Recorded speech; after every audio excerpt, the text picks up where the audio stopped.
दुनिया में 3 तरह के लोग होते हैं। एक वो जो सोचते हैं कि काश मैं ऐसा कर लूँ या फ़लाँ काम कर लूँ। दूसरी किस्म के लोग वो हैं जो ख्वाहिश रखते हैं कि काश मैं ऐसा करूँ या कर लेता।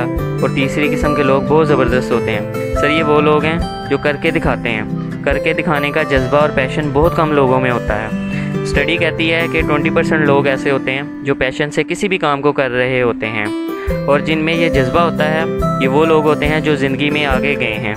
कभी भी किसी मुआशरे ने पैगंबर वली को नहीं बनाया। ये बंदे के अंदर कुछ होता है जो उसे आगे ले जाता है। दुनिया में इंतहाई कामयाब लोग गुजरे हैं, लेकिन इस माशरे ने कभी भी किसी के लिए आसानी पैदा नहीं की, बल्कि ये उनका कर गुजरने का जज्बा और विल होती है जो उनको उस मुकाम तक लेके जाती है।